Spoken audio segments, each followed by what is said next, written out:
Hello everyone, welcome back to my YouTube channel. I'm Dr. Malavika Jayakumar and welcome back to Culture Bites. Today in episode 4 of Culture Bites, we will be looking into a concept called performative allyship.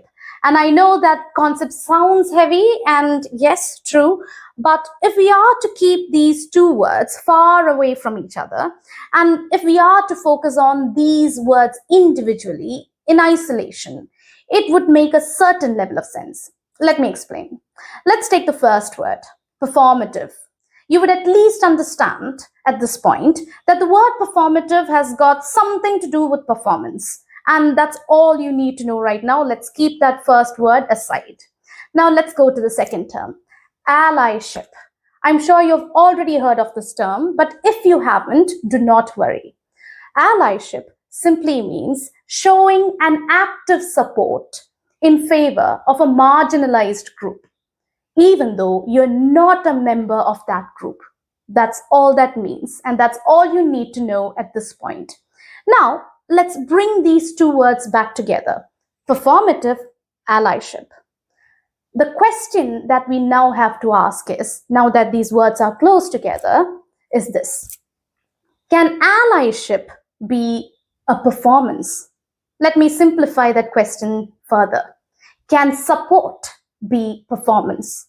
Even though something looks like support, what if it is not? This is a question that we will be looking into in the next 5 minutes of this video. So sit back, relax, and have a good time watching this graphic guide. Let's dive right in. Have you ever seen someone post about a social issue online, but stay silent when it really matters? Someone who wears a badge that says equal rights, but never speaks up when he sees injustice. Or someone who says he supports feminism, but doesn't say a word when his own mother is insulted or ignored at home. We've all come across people who look like they care, but only on the surface. Their support feels more like a show, a performance, than something real.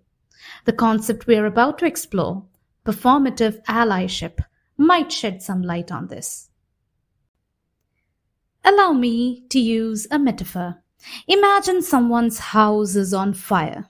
It's burning fast, and the people who own the house desperately need help. Now, picture two people nearby. The first person picks up a bucket of water, runs toward the flames, and attempts to put them out. She gets to work immediately. The second person takes a selfie in front of the fire, holding an empty bucket. She posts the selfie on social media with a caption that says, "Standing with you in this tough time, #support, #love." And then she leaves. The photo gets likes. People call this person brave and applaud her for her kindness. But as the likes and comments flock around her social media post, what about the fire? It is still burning. Her stunt changed nothing. Performative allyship is like holding that empty bucket. You want to look like you're helping, but you're not actually doing anything that helps put out the fire. Performative allyship is performance without active participation. Allow me to use an example. Imagine a college student from a so-called upper caste background posting about Dalit rights after a famous case makes the news. He uses hashtags like #Dalit Lives Matter. He reposts a few stories and maybe even attends a protest. But then he ignores casteist jokes in his WhatsApp groups. He does not question why their college rarely invites speakers from marginalized communities. He is silent when his name is registered on a matrimonial app by his parents, seeking a bride strictly from his own caste. That is performative allyship.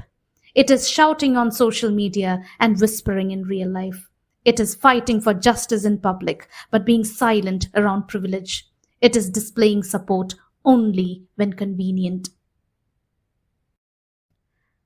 Now you might think, but isn't some support better than nothing?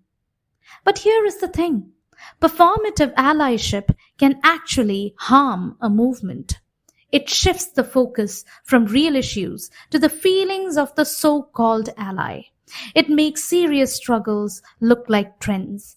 And most importantly, it blocks space for real voices, the real allies who might not be looking for credit, and the real victims who are struggling.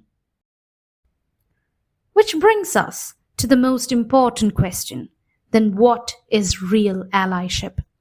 Real allyship is getting close to the heat. Real allyship means being there even when it's hard, even when it's quiet, even when nobody is clapping for you. Being an ally means standing with someone not just in moments of visibility, but also in moments of silence.